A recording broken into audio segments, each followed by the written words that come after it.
যে সিলেবাস কতটুকু এ নিয়ে ওইটাই একটু ডিসকাস করবো আর কি, কি কি করতে হবে। আমি ফার্স্টে যাচ্ছি হচ্ছে আপনার আমি একটু পিছন থেকে যাই, হ্যাঁ, লাস্ট চ্যাপ্টার থেকে যাই। লাস্ট চ্যাপ্টার হচ্ছে চ্যাপ্টার 8। আমি আগে দেখাই, তারপর যদি কোনো প্রশ্ন থাকে আপনারা প্রশ্ন করেন।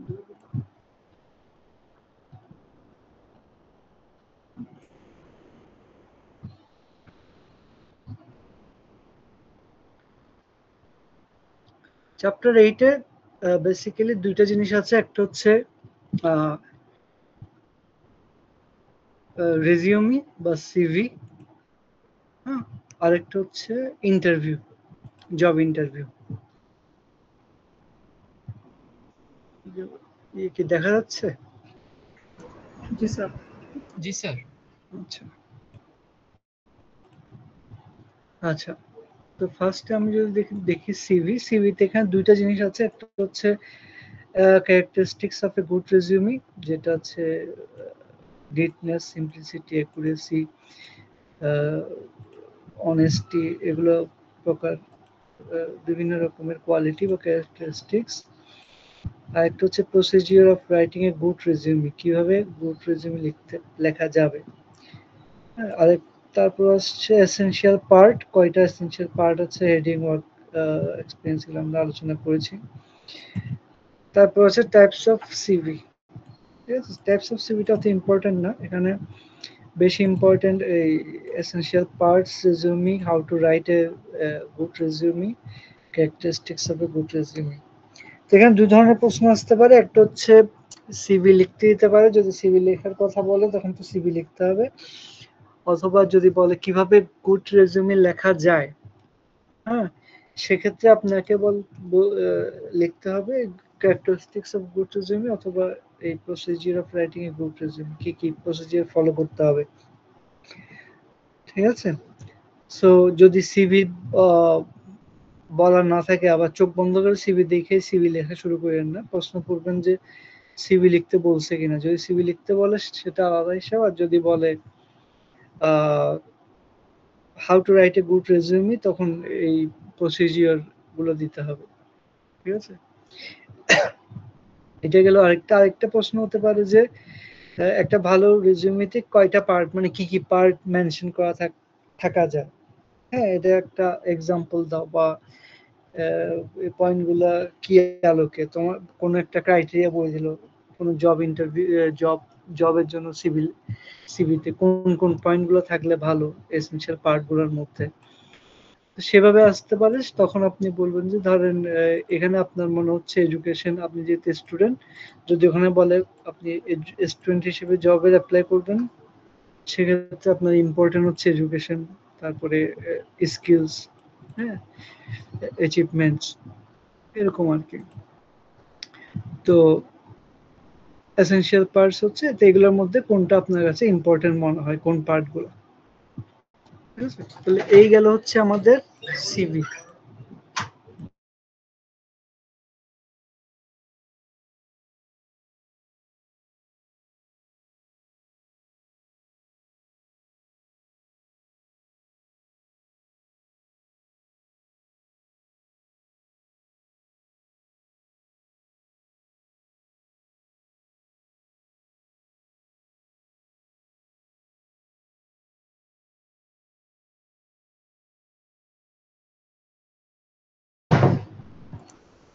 আচ্ছা, তারপর হচ্ছে, তাহলে এটা গেল সিভি। এবার আসেন জব ইন্টারভিউতে। জব ইন্টারভিউ কিছু ইয়ে আছে যে কিভাবে আপনি ইমপ্রেশন সেট করবেন। হুম, তারপরে টাইপস অফ ইন্টারভিউ আমি পড়াই নাই। মেকিং এ স্ট্রং ইন্ট্রোডাকশন, বেসিক স্ট্র্যাটেজিস। আচ্ছা, স্ট্র্যাটেজিসটা বেশি ইম্পর্টেন্ট, কি কি স্ট্র্যাটেজি আপনি ফলো করবেন। হ্যাঁ, এগুলো আমরা ক্লাসে বলেছিলাম যে বিভিন্ন ইয়ে করার সময়, যখন বলেছিলাম যেমন পিচ ইয়ে দেওয়ার সময় আপনাকে ইন্ট্রোডাকশনটা খুবই ইম্পর্টেন্ট। হ্যাঁ, তারপরে কোন গোল ওরিয়েন্টেড আপনি ইন্টারভিউতে যাচ্ছেন, এক এক ইন্টারভিউতে এক এক রকম।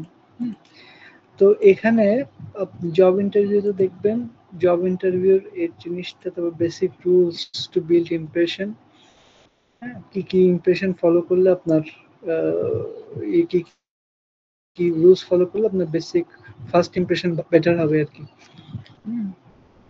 এগুলো পড়লেই বুঝবেন, এখানে তেমন কঠিন কিছুই নাই, খুবই simple.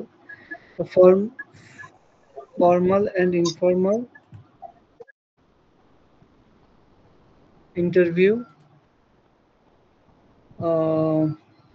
Types of interview,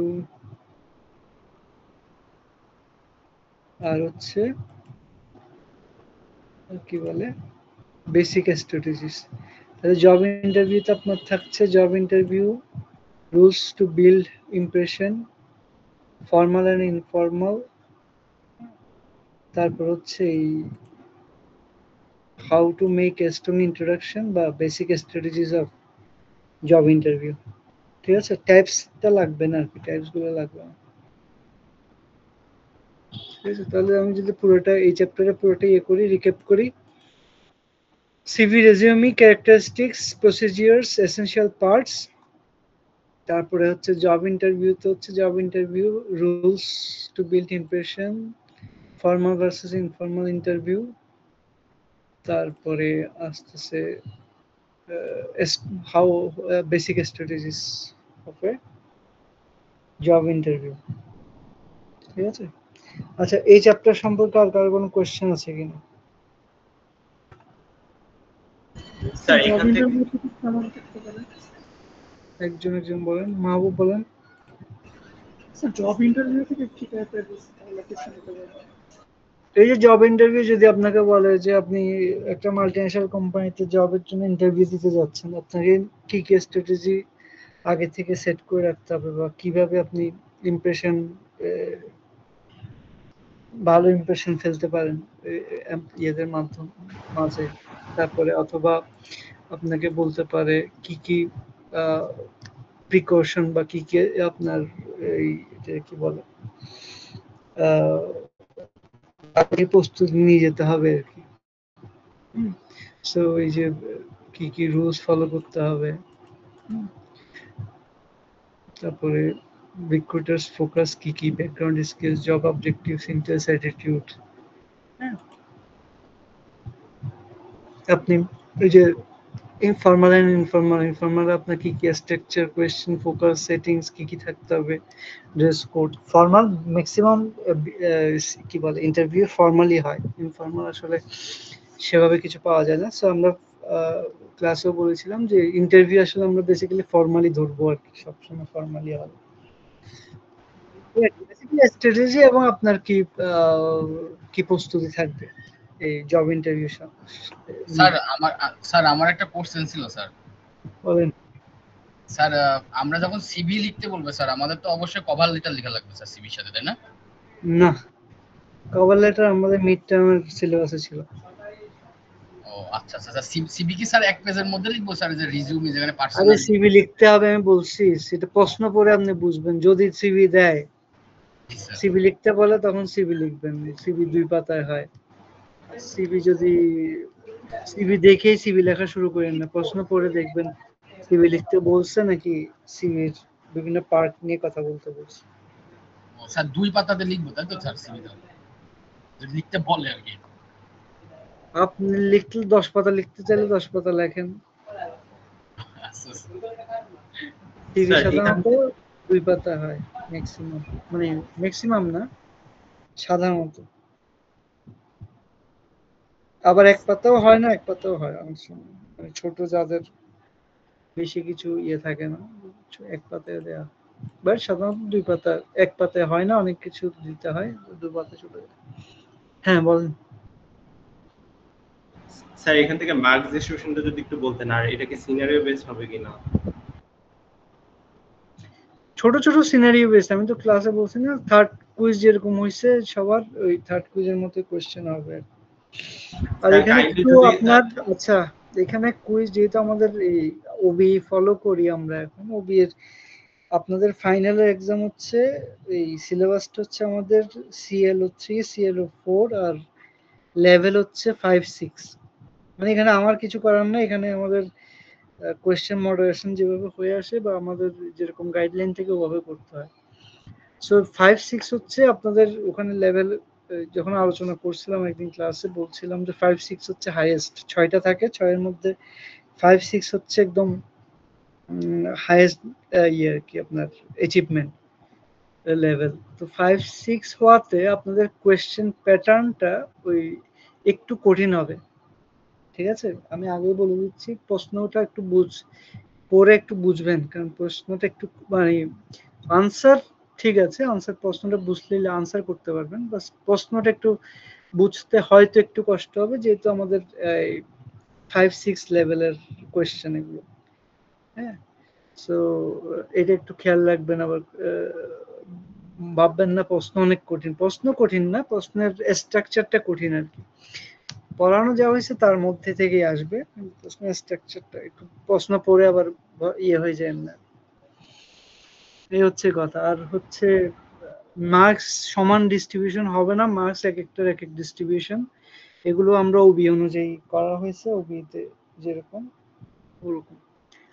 sir তারপরে ওভারঅল হচ্ছে এই চ্যাপ্টার থেকে মানে কত আসতে পারে? এগুলো সব প্রশ্ন আমাকে করলে আপনি প্রত্যেক প্রশ্ন থেকে সমান বা বেশি মার্কস আসবে। বুঝতে পারছি। আর স্যার আমাদের হচ্ছে সি সেকশনে স্যার একটু যদি রিক্যাপ করতেন, মানে আমাদের এইটা পড়ানোই হয়নি, ক্লাস শেষে যদি একটু রিক্যাপ করতেন। এই যে পুরোটাই তো মোটামুটি এই এখানেই আলোচনা করে দিলাম, সবারই কম পড়ানো হয়েছে, জন্য আমি আবার এটা শুরুতে এটা ধরলাম। হ্যাঁ, তো এখানে আর জানার তেমন কিছু তো আমি দেখতেছি না আসলে। যেটা যেটা ছিল যেমন টাইপস অফ সিভিটা বাদ দিয়ে দিলাম, types of CV, types of আপনার এটা কি ইন্টারভিউ, এই দুইটা লাগবে না, ঠিক আছে? সো সিভির যে আপনার এসেনশিয়াল পার্ট গুলো আছে, যে হেডিং কি, হেডিং মানে হচ্ছে ওই যে একটা ইয়েতে যে ঠিক ইয়েটা থাকে সিভির উপরে, নাম সহ যে একটা ইন্ট্রোডাকশন থাকে। হ্যাঁ, যেমন ধরেন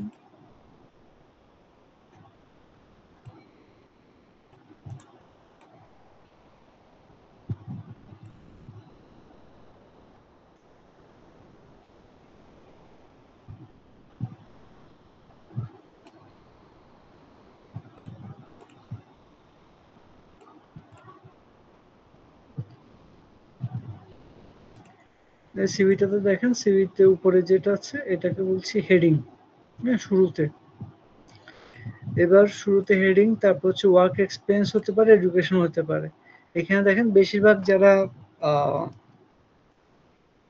মানে কিছু বছর এক্সপিরিয়েন্স হয়ে যায় জবে, তখন ওরা এডুকেশনটা শুরুতে দেয় না, সাধারণত ওয়ার্ক এক্সপিরিয়েন্সটাকে ফোকাস করে। যেখানে ওয়ার্ক এক্সপিরিয়েন্স দিয়েছে, এডুকেশনটা বামে দিয়ে দিয়েছে, ঠিক আছে? তো তাদের ওয়ার্ক এক্সপিরিয়েন্সটা বেশি ইম্পর্টেন্ট। আর এটা দেখেন এক পেজের একটা সিভি, এটা 2 পেজও করে নাই।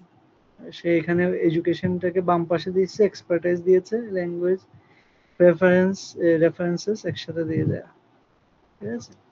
সো এগুলো ভ্যারি করে এক একটা সিভির, এক একটা সিভির কোনো কি বলে আইডিয়াল কোনো ফরম্যাট নাই, যে কারণে আমি সিভি ফরম্যাট দেখাই নাই।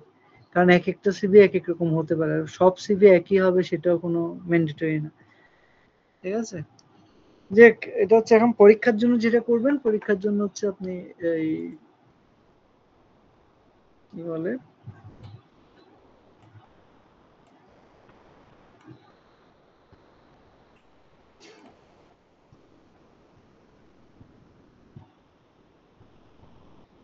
পরীক্ষার জন্য যেটা দেখবেন সেটা হচ্ছে এই সিভির characteristics of a good resume, কি কি নিটনেস, ক্লিয়ার থাকতে হবে, সিম্পলিসিটি থাকতে হবে, অ্যাকুরেসি থাকতে হবে, ঠিক আছে? অনেস্টির কথা বলছিলাম, যে আমরা যেটা জানি না, যেটা আমার কাছে নাই এক্সপিরিয়েন্স, আমরা সেটা লিখবো না। রিজনেবলি শর্ট, অতিরিক্ত লেখা যাবে না। Appealing design, procedure of a good resume, আচ্ছা আমি এটা শেষ করার পর আপনার সি সেকশনের সাথে বসতেছি। আচ্ছা আর কারো কোনো কোয়েশ্চেন আছে এই চ্যাপ্টার নিয়ে? না স্যার। স্যার আমার একটা কোশ্চেন আছে স্যার। হ্যাঁ বলেন। স্যার আমি এই সিভির ফরম্যাটটা জিপিটি তে দিছিলাম, তো জিপিটি স্যার আমার অনেকগুলো মানে এখানে সিভির ফরম্যাট দেখাচ্ছে স্যার, তার মধ্যে রেফারেন্স কিন্তু স্যার কোনো কোনো জায়গায় ওরা ইউজ করে না জিপিটি, তো আমি কি স্যার এটা ইউজ করব? হ্যাঁ রেফারেন্স কি সিভি হবে না? রেফারেন্সের কথা আমি বলেছিলাম ক্লাসে, তাই না? রেফারেন্স সাধারণত এটা স্যার আপনি লাস্ট ক্লাসে এটা নিয়ে আলোচনা করেছিলেন রেফারেন্স নিয়ে। সিভিটা তো শুধু আসলে মানে পরীক্ষার জন্য না, এটা আপনার সারা জীবন লাগবে। সিভিতে আপনি রেফারেন্স যেটা দিবেন সেটা অলওয়েজ একটা হবে, সাধারণত দুইটা সিভি রেফারেন্স আমরা দেই। একটা দেই হচ্ছে একাডেমিক, একাডেমিক মানে হচ্ছে ভার্সিটির টিচার, সিনিয়র টিচাররা, প্রফেসর স্টেজের, যার সাথে আছে। আরেকজন হচ্ছে আপনার এডুকেশন লাইনের বা প্রফেশনাল লাইনের, মানে সফটওয়্যার রিলেটেড আপনার রেফারেন্স থাকতে, সফটওয়্যার রিলেটেড জব করে, কাজ করে, এরকম ভালো পজিশনের কারো রেফারেন্স দিতে হবে, দেওয়া উচিত আর কি, মানে ভালো আর কি। আপনি পড়েন সফটওয়্যার ইঞ্জিনিয়ারিং, দিচ্ছেন ডাক্তার, ইঞ্জিনিয়ার, ডাক্তার, উকিল, অ্যাডভোকেট, তাহলে এটা ভালো দেখায় না আর কি। কারণ রেফারেন্স মানে হচ্ছে সে আপনাকে চেনে, মানে আপনার মুখ দেখা চেনা না, আপনার কাজ সম্পর্কে আইডিয়া আছে বা আপনার স্কিল সম্পর্কে আইডিয়া আছে, না সে কাজ পারে, সেরকম, সেটা রেফারেন্স। রেফারেন্স মানে না যে ও ভালো ছেলে আমি ওর চিনি, এরকম না, ঠিক আছে? প্রফেশনাল রেফারেন্স গুলো এরকম হয়, একটা একাডেমিক একটা প্রফেশনাল, ঠিক আছে? আর কারো কোনো কোয়েশ্চেন এই চ্যাপ্টার নিয়ে? না স্যার। না স্যার নেক্সট। এটা তেমন কিছু খুব কিছু নেই, কিন্তু ইম্পর্টেন্ট বেসিক্যালি ভালোভাবে দেখবেন। এসেনশিয়াল পার্ট এগুলো তো আলোচনা করেছি, কোন পার্ট গুলো এখানে যদি প্রশ্ন আসে, আপনি which are the essential parts of a good resume to write a good resume and what do you think which should be emphasize more, যেগুলো কোনগুলোর উপর বেশি এমফাসাইজ দেওয়া দরকার, সেরকম হলে আপনি বলবেন। যদি আপনার মনে হয় এডুকেশন, আপনার যদি মনে হয় অ্যাচিভমেন্ট বা স্কিল, কোনটা কোনটা আপনার বেশি ইম্পর্টেন্ট মনে হয় সেটা আলোচনা করবেন আর কি, এটা হচ্ছে কথা। আর যদি বলে কিভাবে লিখতে হয় একটা রাইটিং এ গুড রেজিউমি, তাহলে এই ইয়েগুলো ফলো করবেন। আর আপনার জব ইন্টারভিউতে যেটা আছে সেটা হচ্ছে প্রপার গাইডলাইন কি ফলো করা উচিত, আর একটা হচ্ছে আপনার কি স্ট্র্যাটেজি ফলো করা উচিত, মানে আপনার কি প্রস্তুতি থাকবে, ঠিক আছে? কি প্ল্যানিং থাকবে, একটা জব ইন্টারভিউতে যাবেন, আপনার অনেক ধরনের প্ল্যানিং আছে না, আপনার ড্রেসের ব্যাপার আছে, তারপরে এই যে ধরেন ড্রেস, তারপরে কি কি ধরনের কোয়েশ্চেন আসতে পারে সেগুলো আপনি আগে থেকে সেট করে যাবেন। আপনার ফোকাস, বলেছিলাম যে স্কিল, আপনি কি সে কাজ করেছেন সেটা যদি আপনি শো করতে পারেন, সেটা নিয়ে কোয়েশ্চেন আসবে। সো ফোকাস আপনার স্কিলের উপর ফোকাস দেয়া সিভি ইয়েতে, হ্যাঁ। তারপরে এই আর কি, স্ট্র্যাটেজি গুলো দেখবেন, এখানে দেয়া আছে কিছু স্ট্র্যাটেজি, যে কেয়ারফুল লিসেনার, আপনি কি প্রশ্ন করতেছে সেটা বোঝার চেষ্টা করবেন, গোল ডিরেক্টেড, প্র্যাকটিস ইওর ডেলিভারি, বাসায় আগে প্র্যাকটিস করতে হবে, ডিফিকাল্ট কোয়েশ্চেন জন্য রেডি থাকতে হবে, ড্রেস আপ ভালোভাবে করে যেতে হবে, পাংচুয়াল টাইমলি যেতে হবে। হ্যাঁ, যত জব ইন্টারভিউতে যাওয়ার আগে আপনার কি কি কি বলে জাস্ট প্রিকশন নেওয়া উচিত বা আপনার প্রস্তুতি থাকা উচিত, ঠিক আছে? আমার মনে হয় না এখান থেকে আর তেমন আপনার আপনাদের কাছে আপনার কোয়েশ্চেন থাকার কথা, ঠিক আছে? যদি কারো কোয়েশ্চেন থাকে, আর কারো কোনো কোয়েশ্চেন আছে এই চ্যাপ্টার নিয়ে? না থাকলে আমরা পরে কোয়েশ্চেন পরে ইয়েতে যাচ্ছি। তাও আপনারা দেখেন, যদি থাকে আমাকে পরে জিজ্ঞেস করবেন আর কি। পরের চ্যাপ্টারটা হচ্ছে চ্যাপ্টার 7। চ্যাপ্টার 7টা মোটামুটি স্ট্রেট ফরওয়ার্ড, হ্যাঁ। এখানে আমরা মোটামুটি বলেইছি, এখানে মেইন হচ্ছে বিজনেস প্ল্যান, এটা খুব ইম্পর্টেন্ট। এখানে তিনটাই ইম্পর্টেন্ট যা কিছু আছে। প্রথম হচ্ছে বিজনেস প্ল্যান। তো আপনারা অ্যাসাইনমেন্টও করেছেন, প্রেজেন্টেশনও করেছেন। বিজনেস প্ল্যান কিভাবে লিখতে হতে পারে কি আপনারা মোটামুটি আইডিয়া হয়ে গেছে। এবং প্ল্যান যদি লিখতে দেয় আপনারা আশা করি লিখতে পারবেন। তো প্ল্যানের তো এটা তো অনেক বড় কিছু, পুরোটা তো আর লিখতে দেওয়া সম্ভব না। আপনার হয়তো কয়েকটা ইম্পর্টেন্ট পার্ট লিখতে বলতে হইতে পারে আর কি, বা যদি মেনশন করে দেয় তাহলে ওই মেনশন যা যা লেখা থাকবে ওগুলো করতে হবে, অথবা যদি মেনশন করা না থাকে আপনি নিজের মতো করে কোনগুলো ইম্পর্টেন্ট লিখবেন আর কি। যেমন ধরেন প্রবলেম স্টেটমেন্ট, যদি আপনার মনে হয় যে আগে কি প্রবলেম সলভ করবো সেটা আগে বলতে হবে। তারপর ফিনান্সিয়াল প্ল্যান আছে, অপারেশনাল প্ল্যান আছে, মার্কেটিং স্ট্র্যাটেজি আছে, তারপরে এই তো মোটামুটি রিস্ক অ্যানালাইসিস আছে। তো কোন কোন পার্টগুলো ইম্পর্টেন্ট ওগুলো নিয়ে আলোচনা করবেন। তাহলে চলে গেল বিজনেস প্ল্যান। এই প্ল্যানের সাথে কিন্তু আপনি শুধু প্ল্যান শুধু করলে হয় না, প্ল্যানের সাথে কি করতে হয়, প্রেজেন্ট করতে হয়। So present how to deliver your presentation. হ্যাঁ, এটা যদি বিজনেসে হইতে পারে, জবের ক্ষেত্রে হইতে পারে। হ্যাঁ, সো প্রেজেন্টেশন করতে হলে আপনাকে কি কি স্ট্র্যাটেজি ফলো করতে হবে। সে এখানে লেখা আছে delivering an effective presentation, how to develop an effective presentation. হ্যাঁ, দুইটা পার্ট আছে। পার্ট ওয়ানে বলছে no your audience, define your purpose, উদ্দেশ্য কি।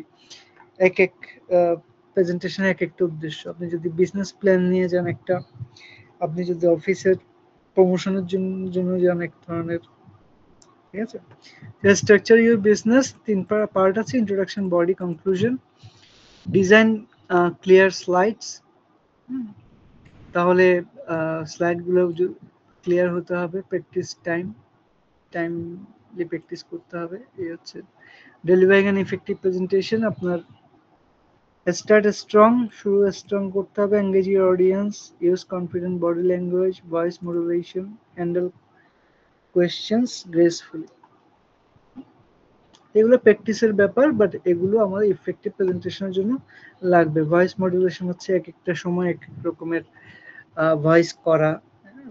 এটা করতে পারলে অনেক বেশি অডিয়েন্সকে ক্যাচ করা যায় আর কি। Tips for success. তাহলে এই গেল প্রেজেন্টেশন। এর সাথে পিচ, যেটা আমরা চ্যাপ্টার 4-5 এ পড়েছিলাম, পিচ দেয়া, এটা কানেক্টেড। কারণ পিচ লিখলে সেই পিচের উপর প্রেজেন্টেশন তৈরি হয় আর কি। আমি যে কি বলছি এটা আগে থেকে নিশ্চয়ই আপনি একটা পিচ রেডি করে যাবেন প্রেজেন্ট করার আগে। সো ওই পিচটাই হচ্ছে আপনার, ওইটাকেই বলা হয় পিচ। তো এটা কানেক্টেড আর কি, প্রেজেন্টেশন আর কি বলে বিজনেস প্ল্যান। আচ্ছা, মাঝখানে আরেকটা টপিক আছে, স্টেক হোল্ডার্স। স্টেক হোল্ডার্স হচ্ছে বিজনেসের সাথে যারা যারা জড়িত। কাস্টমার থাকতে পারে, কনজিউমার সাপ্লায়ার থাকতে পারে, ডিস্ট্রিবিউটর থাকতে পারে, এমপ্লয়ি থাকতে পারে, সবাই স্টেক হোল্ডার্স। দুই ধরনের স্টেক হোল্ডার্স, একটা হচ্ছে ইন্টারনাল আর একটা হচ্ছে এক্সটার্নাল, ঠিক আছে। এবার স্টেক হোল্ডার্স এঙ্গেজ করতে হবে, এদেরকে এঙ্গেজ করতে হবে, ইন্টারনালদেরকেও এঙ্গেজ করতে হবে, এক্সটার্নালদেরকে এঙ্গেজ করতে হবে। ইন্টারনালদেরকে মোটিভেট করতে হয়, ওদেরকে বেতন বাড়াতে হয়। আবার এক্সটার্নালদেরকে প্রায় সময় যোগাযোগ রাখতে হয়, ওই চাল ডালের মতো সবসময় ফোন করা। সো এই ধরনের একটা স্টেক হোল্ডার্স এঙ্গেজমেন্ট মডেল আমরা ফলো করি। সেখানের মধ্যে থাকে আইডেন্টিফিকেশন। ফার্স্টে আইডেন্টিফাই করতে হবে কারা আমার স্টেক হোল্ডার, তা প্যানালাইজ করতে হবে কারা আমার বেশি ইম্পর্টেন্ট। যেমন 2 বছর ধরে কেউ আমার প্রোডাক্টে কিনে না, সে 22-এ কিনছিল আর কোনো খবর নাই, সে আমার কাস্টমার না, স্টেক হোল্ডার্স না। সো এটা অ্যানালাইজ করতে হবে। প্ল্যানিং এঙ্গেজমেন্ট, তার সাথে কিভাবে কানেক্ট করা যায় সেটা প্ল্যান করতে হবে। এঙ্গেজমেন্ট এন্ড কমিউনিকেশন এক্সিকিউট করতে হবে, তার সাথে কিভাবে করা যায়। তারপর মনিটরিং এন্ড ফিডব্যাক, মানে তার সাথে সবসময় যোগাযোগ রেখে দেখতে হবে সে আসলে আমার লয়াল কাস্টমার হচ্ছে কিনা। সো এটাকে বলা হচ্ছে স্টেক হোল্ডার্স এঙ্গেজমেন্ট মডেল। ভালো করে দেখবেন মডেলটা। এর সাথে সাথে আছে stakeholders mapping matrix. Mapping matrix হচ্ছে এখানে এই যে স্টেক হোল্ডার্স, এদের কি বলে ফিডব্যাকের একটা ব্যাপার আছে। হ্যাঁ, so visual tool to classify stakeholders and decide engagement strategies. তো ওভাবে আমাদের স্ট্র্যাটেজি চেঞ্জ হবে। যেমন power of interest, high power, মানে যে স্টেক হোল্ডার্সরা হাই পাওয়ার মানে হাই ইন্টারেস্ট আছে, তাদেরকে আমার ম্যানেজ করতে হবে, তাদের প্রতি আমার ইন্টারেস্ট বেশি থাকবে, ঠিক আছে। আর যারা লো পাওয়ার তাদেরকে আমার কি মনিটর করতে হবে, তাদেরকে কিভাবে হাই ইন্টারেস্ট দেওয়া যায় বা হাই স্যাটিসফাই করা যায়, ঠিক আছে।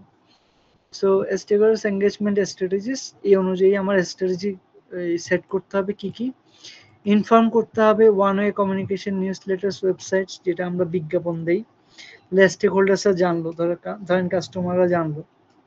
কনসাল্ট করতে হবে, two way communication to seek feedback. অনেক সময় ফোন কল দেয়, যেমন চাল ডাল ফোন দেয় যে কি আপনার আমাদের সেবায় আপনি খুশি কিনা বা কোনো পরামর্শ আছে কিনা। তারপরে ডিরেক্ট ইনভলভমেন্ট, যেমন স্বপ্নে অনেক সময় আপনার প্রচুর দেয়, সুযোগ সুবিধা দেয়।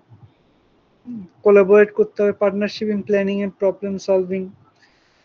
তারপরে empower, give decision making authority to stakeholders. Stakeholders সবসময় শুধু কাস্টমার হয় না, এখানে অনেকজন হয়।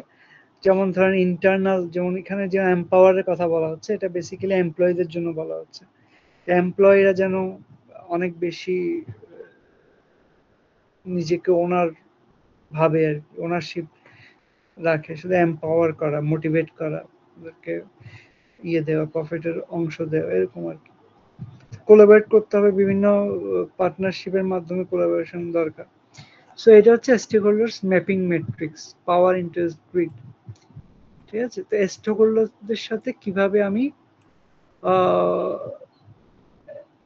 আমি ডিল করব বিভিন্ন স্টেক হোল্ডার্সের জন্য। তো টাইপ অফ এঙ্গেজমেন্ট, আমি যদি ইনফর্ম করতে চাই, আমি শুধু কি বিজ্ঞাপন দেখালে হয়, যেখানে নিউজ লেটার্স, ওয়েবসাইট, যেটা আমার ভিজুয়াল ওয়ান সাইডেড, মানে তারা কোনো রেসপন্স করতে পারে না। কনসাল্ট করতে চাইলে তাহলে আমাকে টু ওয়ে কমিউনিকেশনে যেতে হবে, ঠিক আছে। ইনভলভ করতে হলে তাদেরকে ডিরেক্ট ইনভলভমেন্টে আনতে হবে। তাদের যেমন ধরেন এমপ্লয়ীদেরকে আরো বেশি অনারশিপ ক্রিয়েট করতে হলে তাদেরকে মেজর ডিসিশন মেকিং এ আমি আনতে পারি, এরকম আর। তো এটা হলো স্টেক হোল্ডার্স এর তিনটা পার্ট।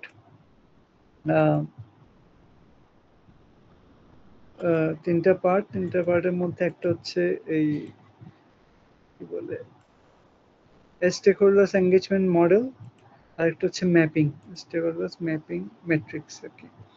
এটাকে ম্যাপিংও বলে। কিভাবে আপনি হাই পাওয়ার সাথে ইন্টিগ্রেট করবেন, ঠিক আছে। হাই পাওয়ার, হাই ইন্টারেস্ট, লো ইন্টারেস্ট, কিপ স্যাটিসফাইড, এদেরকে ম্যানেজ করতে হবে ক্লোজলি। লো পাওয়ার, মনিটরের মাধ্যমে, মিনিমাল এফোর্ট, কিপ ইনফর্ম, ঠিক আছে। তো যেমন ধরেন ব্যাংকে প্রচুর কাস্টমার থাকে, তো ব্যাংকে ধরেন এই সময় রোজার সময় তারা ইফতার পার্টি করে।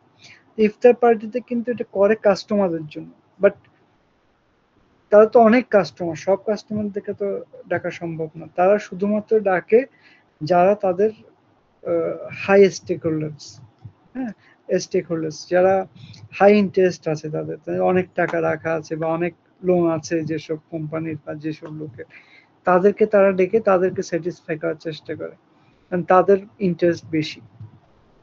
তো এইভাবে স্টেক হোল্ডার্স ম্যাপিং ম্যাট্রিক্স কাজ করে আর কি। আর ইন্টারনাল এক্সটার্নালে কারা কারা আছে সেটা এখানে দেয়া আছে। Internal stakeholders, employees, managers, owners, board members. আর আছে external stakeholders, customers, suppliers, vendors, investors, media, public, local communities. এগুলো জাস্ট ওই প্রকারভেদ গুলোর কার কি আছে এটা, ঠিক আছে। বলেন এই চ্যাপ্টার থেকে কারো কোনো কোয়েশ্চেন আছে কিনা? স্যার তাহলে স্টেক হোল্ডারের থেকে আমরা কোন কোন পার্ট পোরশনটা পড়বো স্যার? স্টেক হোল্ডার্স পুরোটাই পড়তে হবে, স্টেক হোল্ডার্সটা ইম্পর্টেন্ট, মানে এখানে বাদ দেওয়ার তেমন কিছু নাই। আচ্ছা স্যার, ঠিক আছে। স্যার বিজনেস প্ল্যানের কোনগুলো পড়বো একটু যদি বলে দিতেন আবার একটু রিক্যাপ করতেন, বা ইম্পর্টেন্ট কোনগুলো, সবগুলো তো পড়া সম্ভব না স্যার। এখানে সবগুলো পড়ার কিছু তো নাই, সবগুলো তো আপনারা পড়ছেন অলরেডি, অ্যাসাইনমেন্ট প্রেজেন্টেশনে করছেন, মোটামুটি আইডিয়া আছে। আর তো বললামই ওখানে যেগুলো ইম্পর্টেন্ট প্রশ্নে কি আসবে সেটা। আচ্ছা এখানে কি আছে বলেন তো বিজনেস প্ল্যানে? ওগুলো তো বলেই দিলাম আপনাকে সবগুলো, problem statement, solution, business model, marketing, operational plan, financial plan, risk, এগুলো বেশি ইম্পর্টেন্ট। ঠিক আছে, স্টেক হোল্ডার্সটা আছেই দুইটা জিনিস, এঙ্গেজমেন্ট মডেল আর ম্যাপিং ম্যাট্রিক্স, কিন্তু এটা রিলেটেড পুরাটা না পড়লে বুঝবেন না আর কি, সেজন্য এখানে শর্ট করার কিছু নাই, কারণ এখানে একটা হচ্ছে এঙ্গেজমেন্ট মডেল আর একটা ম্যাপিং ম্যাট্রিক্স, দুইটা থেকেই কোয়েশ্চেন আসবে, বাট এটা বুঝতে হলে পুরোটাই পড়তে হবে এই এটা স্টেক হোল্ডার্স এটা। আর তো প্রেজেন্টেশন, এটা তো প্রেজেন্টেশন। স্যার তাহলে বিজনেস পার্টটা বেশি ইম্পর্টেন্ট না? কি আপনি আমার কথা বুঝতেছেন না নাকি আমি বাংলা ভাষায় কথা বলতেছি না? অদ্ভুত অদ্ভুত করে প্রশ্ন জিজ্ঞেস করতেছেন, আমি বলতেছি একটা, আপনি বলতেছেন আরেকটা।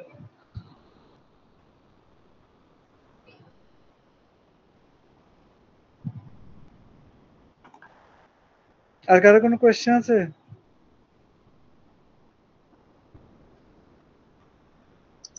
স্যার আবার একটু ইম্পর্টেন্ট পার্ট গুলো রিপিট করেন, এই যে বিজনেস প্ল্যানিং এর। পুরোটাই পড়তে হবে, পুরো সবকিছু পড়তে হবে, সংক্ষিপ্ত বলে কিছু নেই। ঠিক আছে, একটা জিনিস আপনাকে 3বার করে বললাম, তাও আপনারা বুঝতেছেন কি? আপনি কি আমি প্রশ্ন লিখে দিব যে কি কি প্রশ্ন আসবে, এটা চাচ্ছেন? আগের দিন এরকম ক্লাস নেওয়াই তো উচিত না, আমি তাও নিচ্ছি, আপনি তাও কি অদ্ভুত অদ্ভুত কোশ্চেন করতেছেন। আচ্ছা চ্যাপ্টার 6 এখানে আমার কিছু দেখানোর না, এখানে 1 to 31 পর্যন্ত, সরি 1 to 19, 1 থেকে 19 আর 31 থেকে 33। না শুধু 1 থেকে 19ই পড়বো, নিচে আর লাগবে না। ঠিক আছে, 1 থেকে 19। Okay sir. 1 থেকে 19 পড়বেন। আর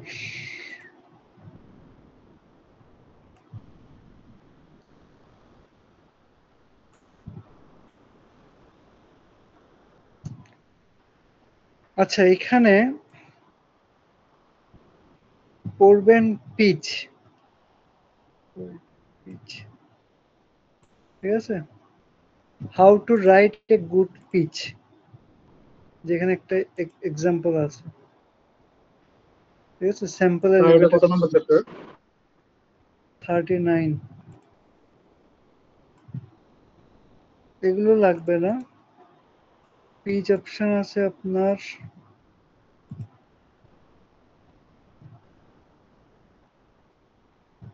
এই কত 38 থেকে 39 40।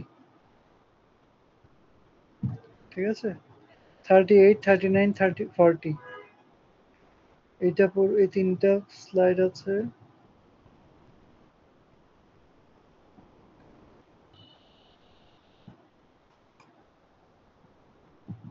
ক্রস কালচার,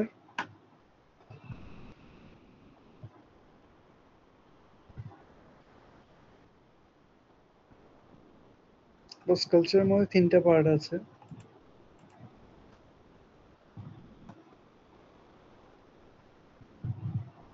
আচ্ছা বেশি ইম্পর্টেন্ট ইমেল এটিকেট আছে।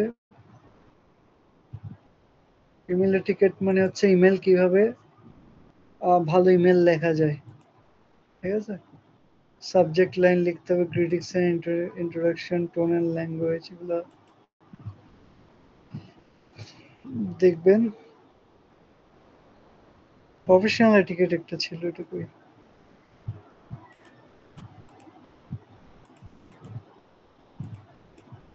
স্যার বাইশন স্লাইড।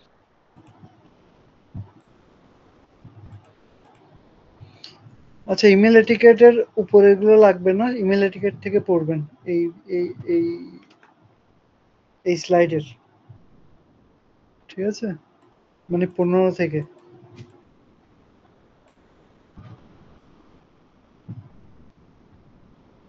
19, ঠিক আছে? ইমেল এটিকেট 15 থেকে 19, তারপর এই প্রফেশনাল এটিকেট 23 থেকে 25, 15 থেকে 19, 23 থেকে 25, আর কি, আর 33 থেকে 35, আর পিচ আছে কই 38 থেকে 40।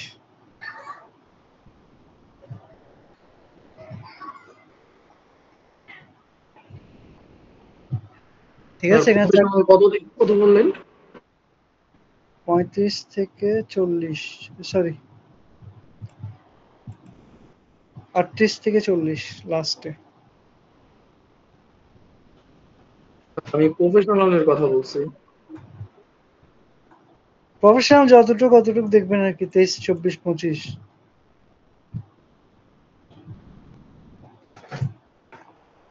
তাহলে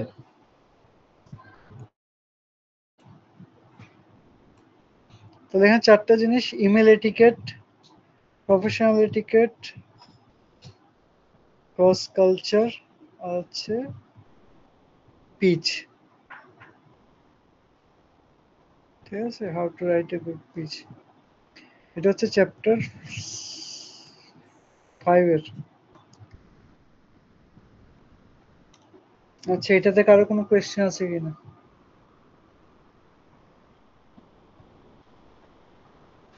আমি অনেক কমাই দিলাম। হ্যাঁ, এখানে অনেক কমিয়ে দিলাম।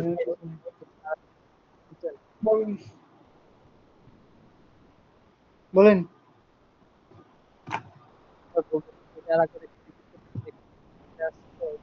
শোনা যাচ্ছে না,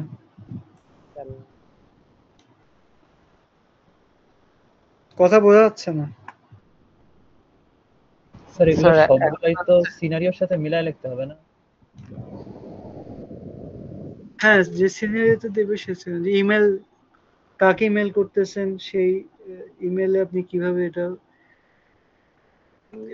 কি কি ইয়ে ফলো করবেন সেটা বলতে হবে। তো সেভাবে ইমেল লিখতে বলতে হইতে পারে, অথবা যদি ইমেল লিখতে না দেয় কি কি ইয়ে ফলো করতে হবে সেটা বলবে, চাইবে আর কি। ঠিক আছে স্যার, হ্যাঁ, বললাম যে আরেকবার যদি এই চ্যাপ্টারটা একটু রিভিউ করতেন, মানে ইলেকট্রিসিটি যেটা আছে তো ওই জন্য করেছিলাম। এখানে ইমেল এটিকেট, তারপরে প্রফেশনাল এটিকেট, তারপরে হচ্ছে pitch,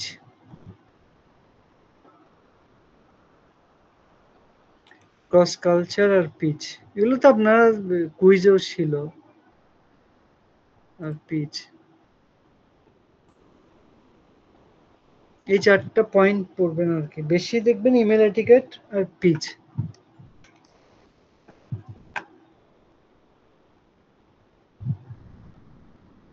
email etiquette, professional etiquette, cross culture আর পিচ, এতটুকু সিলেবাস। এটা গেল গিয়ে চ্যাপ্টার 4, এবার এটা চ্যাপ্টার 5। তারপর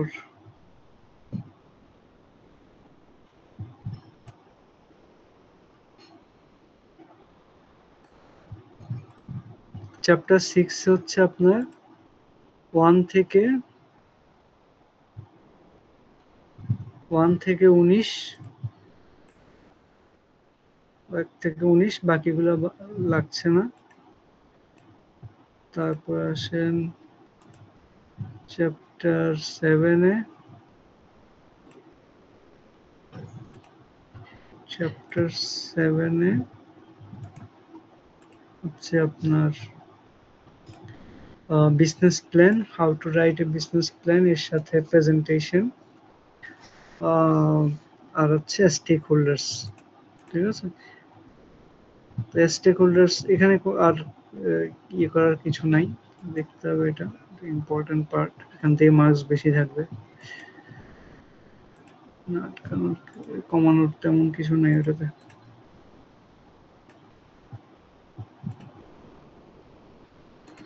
লাস্ট ওয়ান হচ্ছে সিভি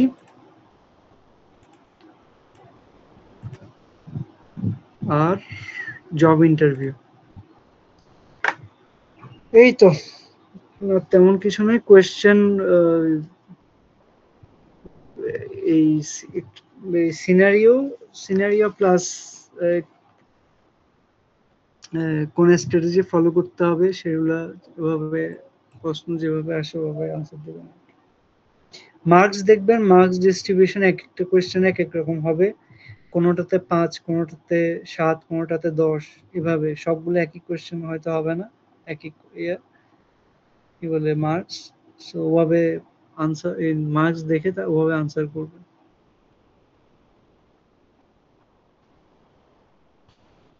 ঠিক আছে, আর কারো কোনো কোয়েশ্চেন থাকলে বলতে পারেন। স্যার প্রিভিয়াস কোশ্চেনের প্যাটার্নের মতো প্যাটার্ন আসবো কোশ্চেনগুলোর?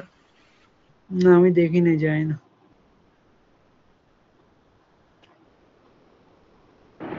স্যার চ্যাপ্টার 8 এ শুধু টাইপটা বাদ দিব, বাদ বাকি সবগুলোই পড়বো।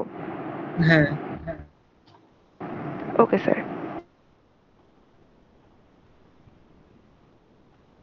ঠিক আছে, মোটামুটি আপনারা একটু পার্শিয়াল বাড়াই দিয়েন স্যার। কি বাড়াই দেব? Partial mark sir. পরীক্ষা দেওয়ার আগে পার্শিয়াল মার্ক খুঁজতে সমস্যা কি? স্যার চ্যাপ্টার 7 এ অনেক বেড়া খেতেছে স্যার, ওটা অনেক। চ্যাপ্টার 7 এ কি স্টেক হোল্ডারস ওটা?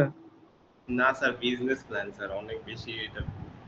ওইটাই তো স্যার বিজনেস একটু কম বুঝি স্যার। না বুঝলে কেমন হবে, বুঝতে হবে, বেশি বিজনেস না বুঝলে। আচ্ছা ওখান থেকে কিন্তু বেশি মার্কস আসবে, এটা ভালো করে পড়বেন চ্যাপ্টার 7টা।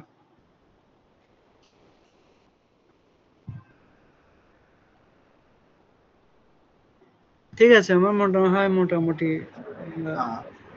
আচ্ছা স্যার আমাদের কি মানে এখানে তো অনেকগুলো টপিক আছে, তো টপিকের জন্য কি আমাদের যে কোনো একটা পার্টিকুলার সিনারিও থেকে যে কোনো একটা পার্টিকুলার টপিক প্র্যাকটিস করব, নাকি একটা সিনারিও থেকে অনেক ধরনের কোশ্চেন আসতে পারে, অনেকগুলো টপিক কভার করতে পারে, এরকম ধরনের প্র্যাকটিস করবো? কারণ মিডে তো দেখছিলাম যে স্যার পার্টিকুলার এক একটা টপিকের জন্য মানে এক একটা সিনারিও থেকে এক একটা টপিকে কোশ্চেন আসছিল, তো এরকমই আসবে নাকি হচ্ছে যে একটা সিনারিও থেকে অনেক ধরনের টপিক কভার করতে দিতে পারে? একটা সিনিয়র থেকে অনেকগুলো টপিক কিভাবে কভার করবেন? এটা তো পসিবল না। সিনারিও তো কোয়েশ্চেন রিলেটেড সিনারিও হবে, ওগুলো কেস স্টাডিতে সম্ভব, মানে কেস স্টাডি হলে তখন আসে আর কি। কেস স্টাডি আসবে না, কোয়েশ্চেনই আসবে, টপিক অনুযায়ী আসবে, টপিক টু টপিক যেভাবে আসবে। আপনারা এই কোর্সটা এত মানে এত ইয়ে আছে কেন আমি এটা তো বুঝতেছি না। এটা খুবই ইজি একটা কোর্স, তাই না? আমার তো পড়ায় আপনাদেরকে তো মনে হয়েছে ক্লাসে টাসে ভালো মতো বুঝছেন, তো পড়াশোনা ছেড়ে আজকে ঘুমানো দরকার আপনাদের। কি এত টেনশনে আছেন? স্যার কুইজের মার্কগুলো কবে দেবেন স্যার? কুইজের মার্কস না দিয়ে দেওয়া হয়েছে, ওই তো থার্ড কুইজেরটা দেওয়া হয় নাই মনে হয়। স্যার আমরা না একটা স্যার কুইজ সেকেন্ড পেয়েছি। থার্ড পাইনি স্যার, সেকেন্ড থার্ড পাইনি। ও বি সেকশনকে দেওয়া হয় নাই, তাহলে আর পরীক্ষার ইয়ে রেজাল্টের পর নিয়ে আর কি করবেন। স্যার সিদেরকেও দেন নাই কুইজ 3? 3 কাউকেই দিইনি, 3 কালকে পাবেন, কালকে অবশ্য পাবেন। স্যার স্যার পরীক্ষার আমরা তো পরে কুইজ নিয়েছিলাম এই সেকশন। কারা? স্যার এই সেকশন কুইজ 3 দিয়েছিলাম। তো স্যার পোর্টালে এখনো মার্ক অ্যাড হয়নি তো। উনি কোথায় ছিলেন, কি নিয়ে কথা হচ্ছিল? যাক মার্কস আর দিব না আর কি, কুইজ 3 মার্কস কি লাগবে না? স্যার তাহলে 2ই দিয়ে স্যার, স্যার তাহলে 2টাই দিয়ে। স্যার ফাইনালে বাড়াই দেন স্যার, কুইজ 3 লাগবে না। 3 বাদ দিয়ে পুরো ফাইনালে বাড়াই দিব, ঠিক আছে? স্যার আই সেকশনে স্যার কোনো কুইজে স্যার মার্কস আপডেট করা হয়নি। আপনারা তো বঞ্চিত, আপনারা আর পেয়ে কি করবেন? আচ্ছা ঠিক আছে, পেয়ে যাবেন, সমস্যা নেই। Okay sir. আচ্ছা, আই সেকশনটা একটু থাকেন শেষ করার পরে। আর সি সেকশন কি কিছু আর আলাদা করে কিছু বলতে হবে? সি সেকশনের স্যার চ্যাপ্টার 7 এর কোশ্চেনটা দিলেই পারেন স্যার। হ্যাঁ, এখানে আর কিছু বাকি নেই, মোটামুটি কোশ্চেন দেয়াই বাকি। আপনার মোটামুটি আইডিয়া করে দিছি। এবার নাকি সরিষার তেল দিয়ে ঘুমান, কালকে পরীক্ষার আগের দিন পড়েন না। ঠিক আছে, ওকে, ভালো করে পড়া ইয়ে করে দেন, ভালো করে পরীক্ষা নেন। বেস্ট। আসসালামু আলাইকুম স্যার। স্যার একটা কোশ্চেন ছিল স্যার। হ্যাঁ বলেন। স্যার পিচের ইফেক্টিভ প্রেজেন্টেশন কি একসাথে পড়বো নাকি আলাদা করে পড়বো এটা? একসাথেই বলুন। Okay sir. ওকে ঠিক আছে। আচ্ছা, সেকশন আই যারা আছেন, জি স্যার। আচ্ছা আপনারা থেকে বাকিরা তাহলে লিভ নিয়ে নেন।